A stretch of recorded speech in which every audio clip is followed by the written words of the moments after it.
संसाराच्या धावपळीत स्वतःकडे लक्ष द्यायला वेळच भेटत नाही, म्हणून हे मी नैसर्गिक फेशियल आठवड्यातून एकदा तरी करत असते. माझा लाडू लहान असल्यामुळे मला वेळच भेटत नाही स्वतःकडे लक्ष द्यायला, पण त्यातल्या त्यात आठवड्यातून एकदा तरी स्वतःसाठी वेळ काढते. त्यासाठी मी मुलतानी मातीचा पॅक बनवते.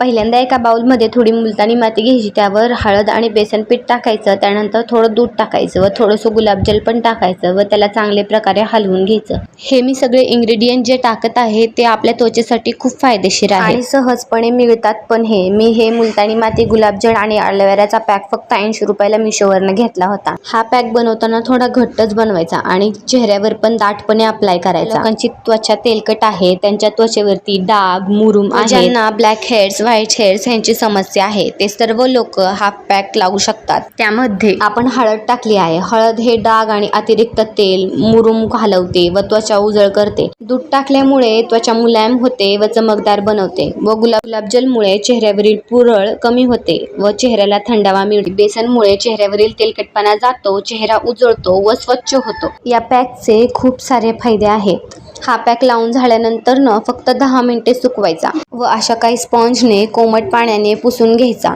माझ्यासारख्या काही गृहिणी ज्यांना आपल्या घरातल्या कामातून वेळ भेटत नाही, त्यांच्यासाठी हा पॅक खूप उपयुक्त आहे. अगदी 15 ते 20 मिनिटात हा पॅक पूर्णपणे लावून होतो व धुवून पण होतो. आपली कामे तर आयुष्यभर होतच राहणार आहेत, पण स्वतःसाठी काहीसा वेळ काढावाच लागतो. दुसऱ्यांसाठी नाही, पण स्वतः आपण चांगलं दिसावं, आपल्याला कॉन्फिडंट वाटावं त्यासाठी. नंतर मी थोडंसं मॉइश्चरायझर लावून घेतलं आहे चेहऱ्याला, की जे पण त्वचा कोरडी पडली आहे ती निघून जावी म्हणून, आणि छोटीशी टिकली लावून तयार झाले आहे. बघा मी दिसते का माझ्या लाडू सारखी छान? चला तर मग बाय, भेटूया उद्या.